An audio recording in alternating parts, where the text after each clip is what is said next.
There is a company you have never heard of that decided whether you got sick today. Not a doctor. Not a hospital. A company. It made the soap that washed your glass.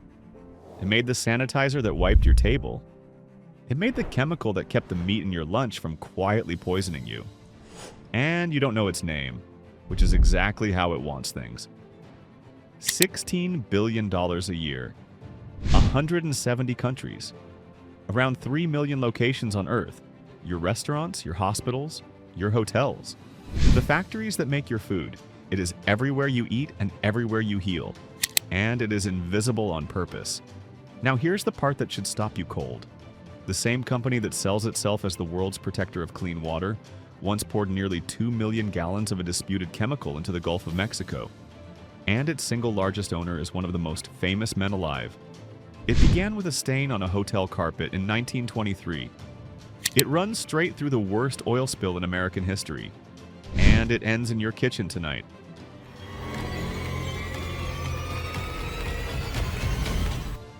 In 1923, a salesman named Merritt J. Osborne watched a hotel destroy its own business over a dirty rug. To clean one stained carpet, the staff hauled it out, shut down entire floors, and lost days of bookings. Osborne looked at that waste and saw a fortune. He invented a cleaner you could use without tearing the carpet up. He called it Absorbit.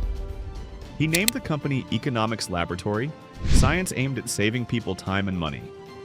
It almost died in its first year. The carpet cleaner barely sold.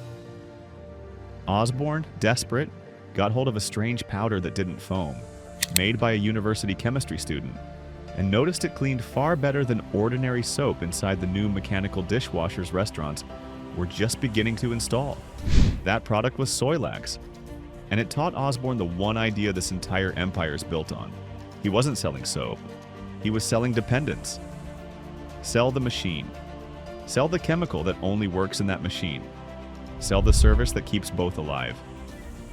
Once a restaurant is wired into your system, leaving means ripping out their kitchen. So they never leave. Then the Depression hit, and the company bled red for 2 straight years.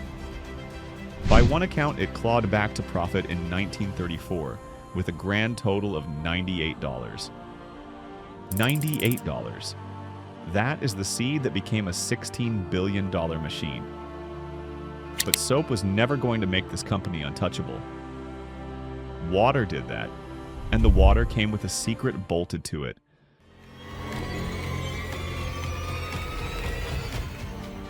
For almost 60 years, this stayed a cleaning company. Bigger every decade. Respectable. Forgettable.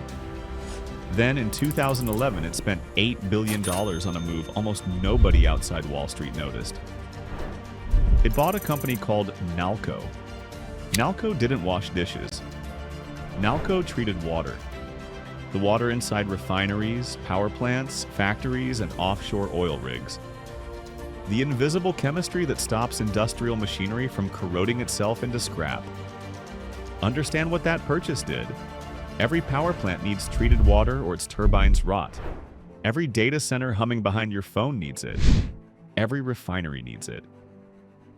In one deal, a soap company planted itself at the center of the global economy's most basic dependency.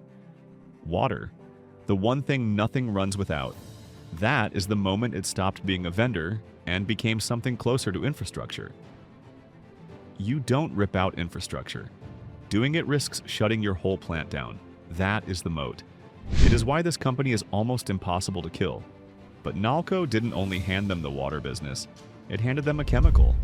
And within months, that chemical would be sprayed across the Gulf of Mexico in amounts no one had ever dared.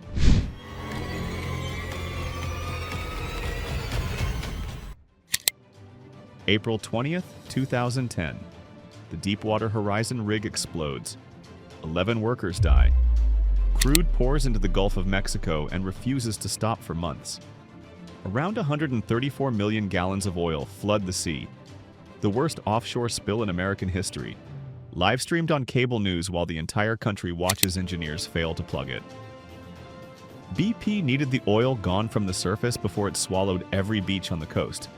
So they reached for a dispersant, a chemical that shatters oil into droplets that sink out of sight. The product was Corexit, made by Nalco. The same Nalco this company was about to fully own. What came next had no precedent.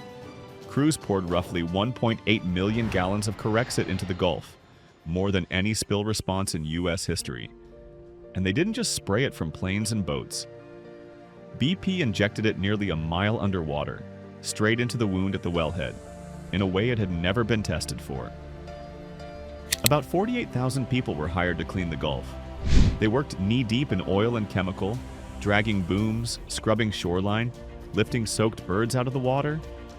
The dispersant had been described as safer than dish soap. It was not.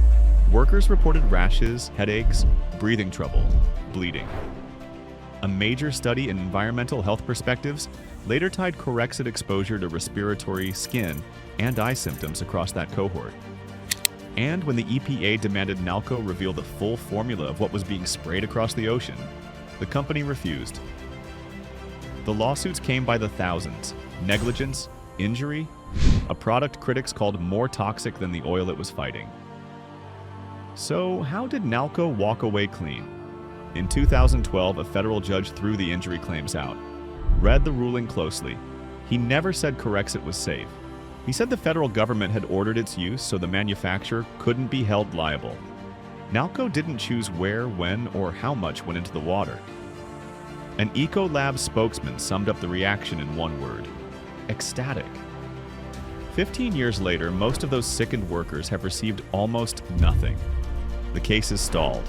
The Gulf moved on, and in 2020, the parent company quietly spun its entire oil and gas chemical arm into a separate business, sealing the Gulf chapter away from the spotless brand your restaurant trusts tonight.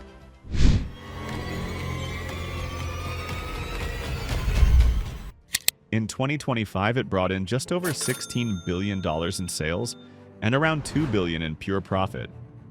48,000 employees, more than 170 countries. The water business alone, the one built on Nalco, is worth close to $8 billion a year by itself. And it sells itself accurately as a global guardian of clean water and public health, the company that keeps your hospital sterile and your food safe to eat. Now the owner I promised you. Bill Gates is Ecolab's single largest shareholder, holding roughly 12% through his private investment company. Sit with the whole shape of that. The man whose foundation spends billions fighting disease and delivering clean water to the developing world owns the biggest single stake in the company that controls clean water and infection prevention across the developed one, the same company whose dispersant sank into the Gulf while cleanup crews got sick. Protector and polluter on one balance sheet. You decide what to call it. Here is the lesson buried under all of it. The companies with real power over your life are almost never the ones with their names on your phone. They are the ones with their hands on the things you can't live without. Water, sanitation, the plate in front of you. Ecolab understood that a century ago with a carpet stain and $98. Tonight you'll eat off that plate. Now you know whose hands it passed through to get there. There's another company you've never heard of that controls something even more personal than your dinner, the water coming out of your tap. That's the next empire. Subscribe and watch it appear in plain sight.